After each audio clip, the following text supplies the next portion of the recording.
बीच रास्ता में ठाकुर जी ने सोची नेक सो मक्खन निकरो है और मां सबरे वो मुस्टंडा खड़े होंगे खावे को मधुमंगल सीधा मां सबरे खड़े होंगे मक्खन लेके आ रहे हो लाला और ये नेक सो तो है सबन को बांटना पड़ेगा।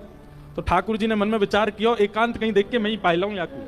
तभी एक वृक्ष के नीचे ठाकुर जी बैठ गए और अपना स्वरूप भी नहीं बदला है, इतने उत्सुक हैं पाने के लिए। किशोरी जी के हाथ का स्पर्श है, किशोरी जी के श्रम से प्रकट हुआ है, ये तो मुझको पानो मेरे का जो प्रसाद है। और एक वृक्ष के नीचे बैठ करके जैसे ही मक्खन ठाकुर जी ने अधरसों लगायो और मक्खनन को तो स्वाद आवे, लेकिन किशोरी जी के हाथ से निकसो मक्खन जैसे ही ठाकुर जी के अधर पर गयो, अधर पर जाते ही ठाकुर जी तो बेसुध होकर मूर्छित होकर गिर पड़े वहीं पर। आहा, ऐसा स्वाद आ रहा है, ऐसा रस आ रहा है, किशोरी जी के हाथ से निकलो है। कीर्ति मैया बोली, अरे गोपियों जाओ जाए करके ले आओ। अरे मैया वहां पे एक छोटी सी सखी खड़ी है रक्षा में मक्खन की, वही तो कह दे वो ले आवेगी। अरे गोपियों जाओ, वह सखी तो कौन मक्खन लेके आवेगी, छोटी सी लाली है। मां गए तो ना तो लाली है ना मक्खन है, सब चलो गो। अरे महाराज दौड़ी दौड़ी आई, अरे मैया ताबे हो, बोल मक्खन तो मां मिलो ही नहीं है और वो सखी भी ना है, वो गोपियों ना है, छोटी सी कहां चली गई। इतने में ललता विशाखा आदि सब छोटी छोटी आ गई।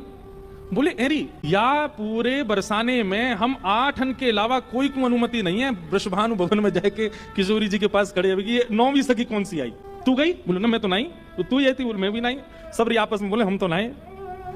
तभी विशाखा जी को दिमाग घूमो, बोले मक्खन निकसो वो भी पहली बार, और तभी एक नई सखी को आगमन भयो और वो रक्षा की भावना कह के गई, और जब लौट के आके देखो तो ना सखी मिली ना मक्खन। कहीं ऐसा तो ना सखी के भेष में कोई सखा आया हो। किशोरी जी बोली तुम पे घूम फिर के एक ही बात है, जरूर नंद नंदन पे आरोप लगाई रही होंगी।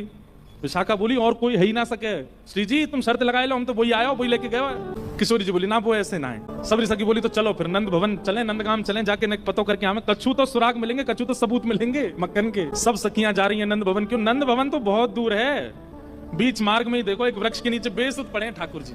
विशाखा बोली एनी कोई सखी पड़ी है एक वृक्ष के नीचे?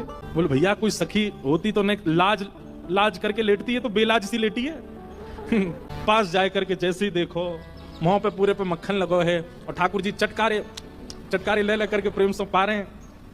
किशोरी जी ने जैसे ही देखो बोले देखो तुम्हें मेरी सौगंध है, ये तो मेरे मन की पूरी भई है। आज मैं जब से मक्खन निकाल रही तब से मेरे मन में आ रहा हो कि मक्खन को सबसे बड़ो प्रेमी तो श्री कृष्ण है, वो आए करके मेरा मक्खन ग्रहण कर ले जाए और वो पूर्ण है। अब हल्ला मत करियो, तुम्हें मेरी सौगंध है, कोई तो कछु कहवे की आवश्यकता, ये तो मेरे मन की पूरी भई है।